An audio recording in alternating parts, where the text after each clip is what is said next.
Yesterday, we told you that the strikes were 4 to 5 times in intensity. Well, today, compared to yesterday, these strikes are 4 to 5 times more in intensity. Hundreds of targets have already been struck on the southern coast of Iran, and we are going to show you guys everything that's happened, along with pictures and images and videos of the strikes that are hit. The explosions are massive this time. Every major strategic point on the southern coast of Iran, of the Islamic Republic, has been hit multiple times. I'm guessing at this point 20 to 30 times each, putting the strikes in the hundreds, everywhere from along the border of Pakistan all the way up to the border of Iran and Iraq, Bushehr. Nuclear power plants are in danger. Army barracks have been hit, where pilots of the Islamic Republic Air Force have been sleeping, has been destroyed. Casualties are unknown at the moment. The Islamic Republic has lashed out already and has launched ballistic missiles. These have been intercepted, as we know so far. It seems like they will launch many, many more.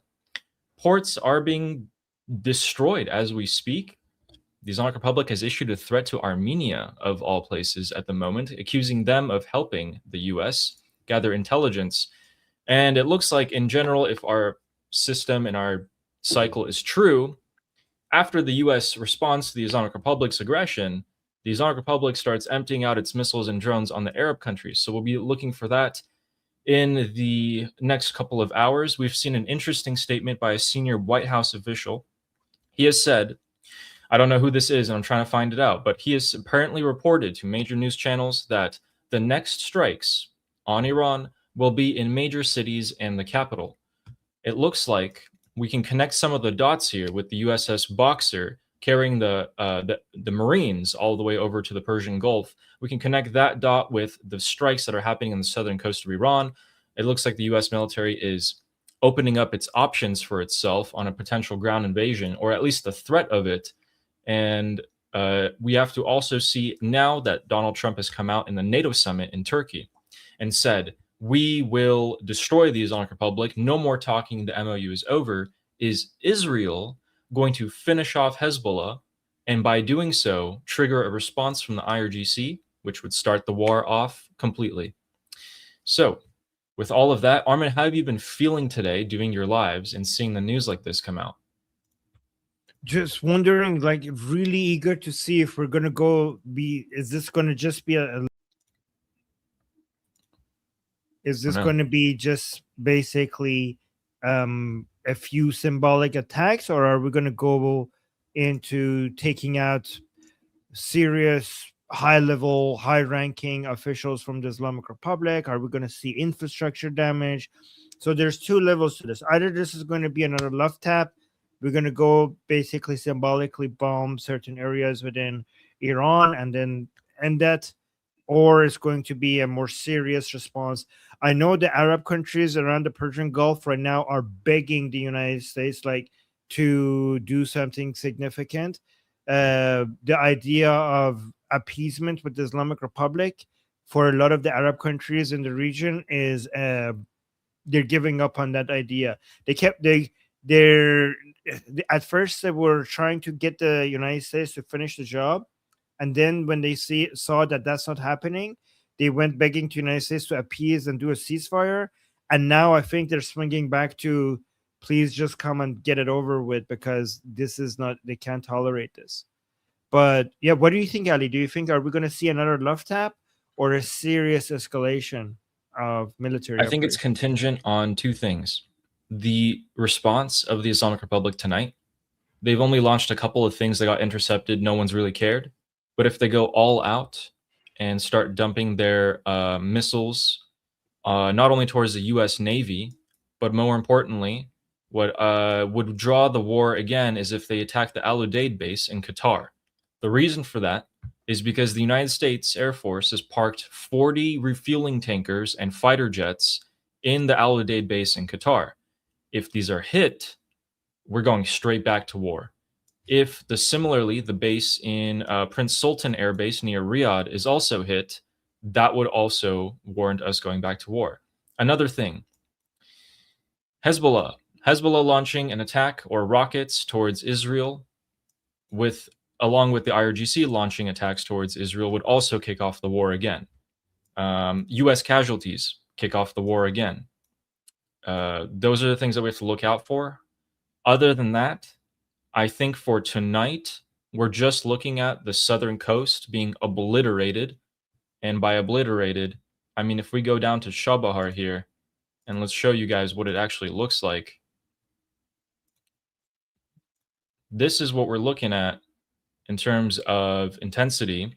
So we can see the explosions happening here and the shockwave hitting this person. There's no audio on this clip, but we'll show you guys more images coming out at the moment.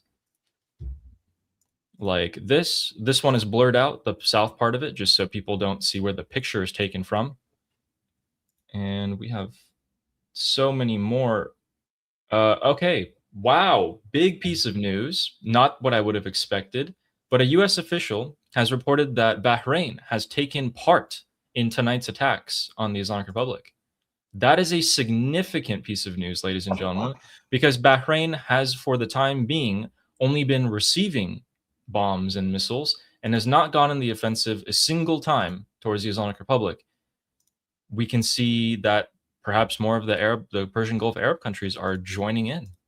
They've had enough. So the only other country that significantly responded to the Islamic Republic, Saudi Arabia probably did some symbolic ones that was prearranged with the Islamic Republic, but UAE was the only one in country around the Persian Gulf, only Arab country that attacked the Islamic Republic in a significant way.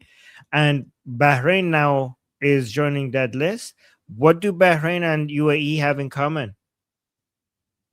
They are more friendly towards Israel. They're part of the Abrahamic Accord. So Kuwait is not part of the Abrahamic Accord. Qatar isn't. Saudi Arabia isn't. But Bahrain is. Correct. And so, guys, we don't know which of these strikes may have been the Bahrainis, but we do know that as of probably, I would say 30 minutes ago, these are all the strikes that I've managed to find. So we can go all the way down over here. So there were massive explosions in Jask, which are a little bit cut off here, but all along the coast, everything has been hit. Anything of importance has been struck. Now, this is probably, I would say, a third of the locations of the strikes, but if you look over here in the Persian Gulf, Abu Musa has also been hit. What I want to point at your guys' attention to is that every single island has been hit. Previously, we didn't bother hitting the little islands at all, but when I was connecting the dots with the USS Boxer maybe a week away at this point, maybe 2 weeks away, it makes sense for any sort of your military operations to begin with the southern coast of Iran, destroy every and any military site, radar, and missile defense that you could possibly find. They went as far as to strike the military barracks for the Islamic Republic Air Force. I don't know if the pilots were sleeping in there, but if they were, they don't exist anymore. And similarly, we can see that command towers for the airport of cities like Bushehr were also hit and have suffered massive damage, as we can see there. And looks like that person was scared, but this is what it looked like before, and it seems like there's a chunk missing out of the left side of it. And the video was showing more of the right side, but all the windows have been shattered, and it looks like something did directly hit that. This tells me that this is more of a preparatory strike, and that these strikes will at least continue for a few more days. Whew. There's been an astonishing amount of news that's been coming out. By the way, the strikes have never really stopped since yesterday. They continued well into the morning Iran time and have subsequently only stopped for about 6 hours until they picked up again 2 hours ago. Things are, if you look at just the kinetic action, things are escalating a lot. New countries are joining in. Everything's being prepared for the U.S. military to at least keep its options open. That is what I'm going to say.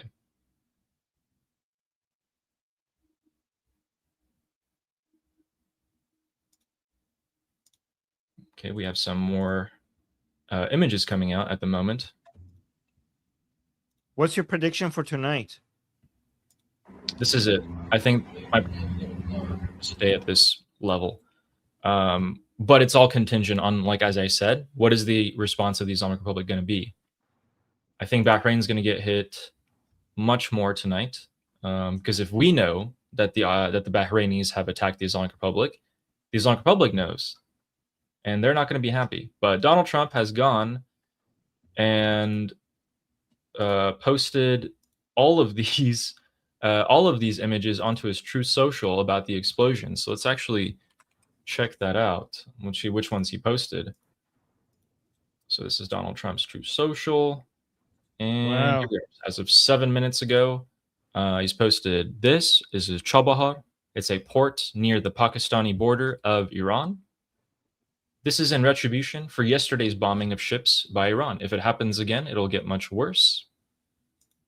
That's the first one. Then we have that ad. Oh, yes, the other video I showed of that explosion. What else do we got? Bandar Abbas. There are massive fires across Bushehr, Bandar Abbas, Chabahar, 3 of the major port cities of Iran. Let's take a look at it again. I actually missed that. Yeah, these are pretty significant explosions. You can hear the noise of that. Any more? Nope. Then he goes straight to talking about gambling and citizenship. Okay. Really interesting. So I need to keep one of my eyes here on my right monitor and the left eye on you guys. But yeah, so the ceasefire is going great. This is the effect of it. I think a deal's pretty much on the table at this point, definitely. Remember, guys, the Islamic Republic and the U.S. can't even keep a memorandum of understanding, much less start to talk about the nuclear, the ballistic missiles, disarming the proxies. We're never getting to that point, ever. Yeah, that's actually a very good point, Ali. Given that we couldn't even get close to an agreement on the Strait of Hormuz, which is so much easier to do than the enriched uranium issue, what are the chances of us having a deal?